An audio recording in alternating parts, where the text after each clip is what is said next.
Hello students, hope you all are fine. Today I am going to talk about the infection. Infection मतलब संक्रमण. तो आज हम लोग बात करेंगे संक्रमण के बारे में.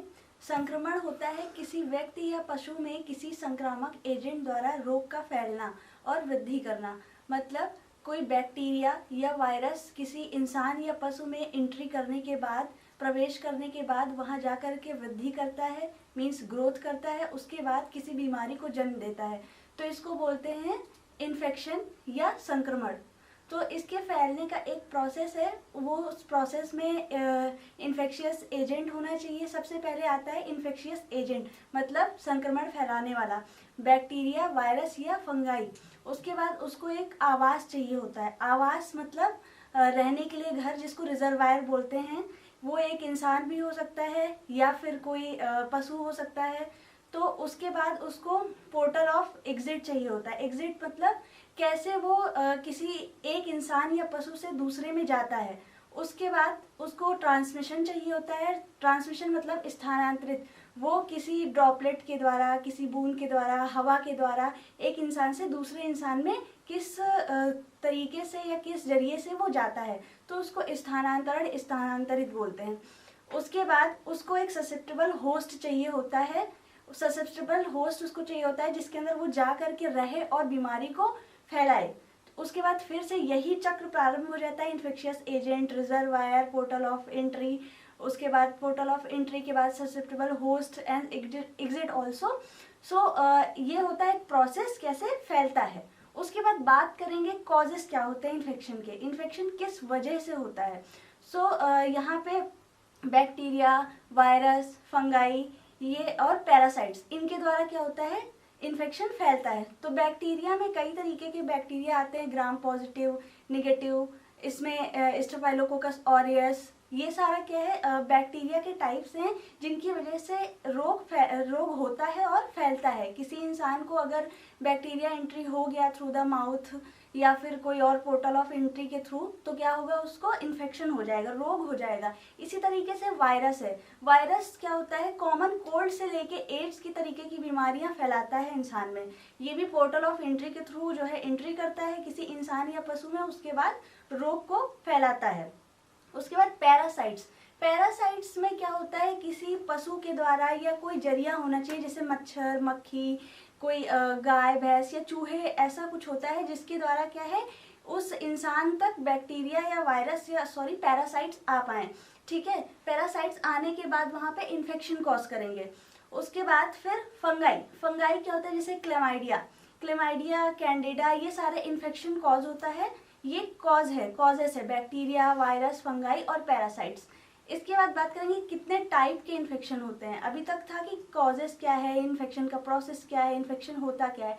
अब बात करेंगे कॉजेस के टाइप्स क्या होते हैं. सो इसमें पहला है प्राथमिक इन्फेक्शन, मतलब प्राथमिक संक्रमण, प्राइमरी इन्फेक्शन.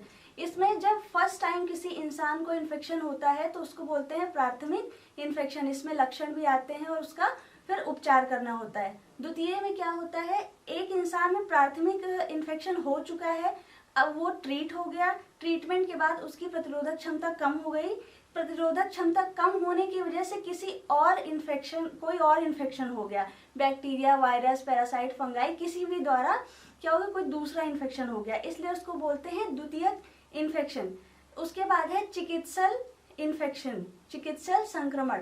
इसमें क्या होता है, शल्य प्रक्रिया में या किसी प्रोसीजर में कोई जो भी कार्य करते हैं, स्वास्थ्य कर्मी जो भी अस्पताल में काम करते हैं, उनको अगर कोई इन्फेक्शन होता है तब बोलते हैं शल्य चिकित्सा इन्फेक्शन. उसके बाद फिर इसके बाद है कि चिकित्सालय के अंतर्गत इन्फेक्शन. चिकित्सालय के अंतर्गत इन्फेक्शन, कोई मरीज है, वो किसी ट्रीटमेंट के लिए आया है, जो इन्फेक्शन उसको पहले से था वो तो ट्रीट हो गया, बट उसको क्या हो गया, दूसरा इन्फेक्शन हो गया, तो इसलिए क्या बोलते हैं, चिकित्सालय अंतर्गत इन्फेक्शन. उसके बाद है बाह्य इन्फेक्शन, बाह्य स्रोत द्वारा इन्फेक्शन होना.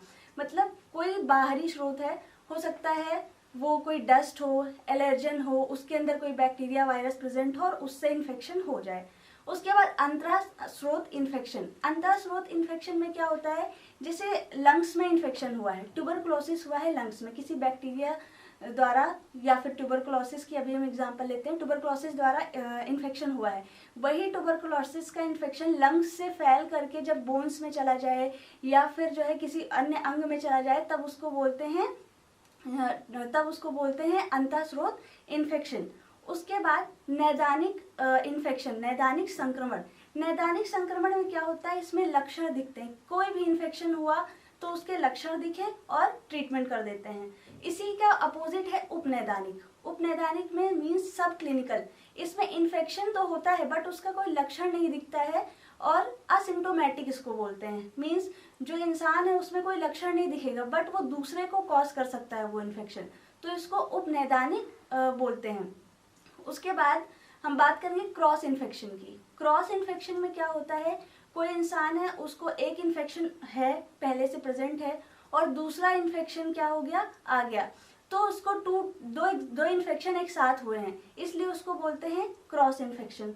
सो ये सारा था टाइप्स ऑफ इन्फेक्शन, जिसमें कि हम लोगों ने प्राइमरी, सेकेंडरी, नोजोकोमियल और ये सारे इन्फेक्शंस के बारे में जाना, और कॉजेस हम लोगों को पता चला, बैक्टीरिया, वायरस, फंगाई, पैरासाइट्स, और क्या प्रोसेस है वो पता चला।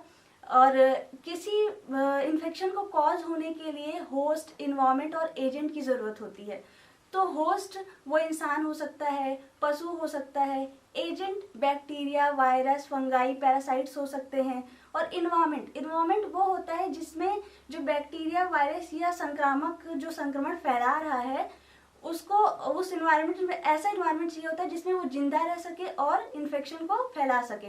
तो ये 3 चीज़ें ज़रूरी होती हैं इन्फेक्शन को फैलाने के लिए। तो अगर जो इन्फेक्शियस प्रोसेस है और जो ये इन्फेक्शियस इन्वायरमेंट, होस्ट, ये है, इसको अगर हम ये चेन तोड़ते हैं तो क्या है, इन्फेक्शन को प्रिवेंट किया जा सकता है।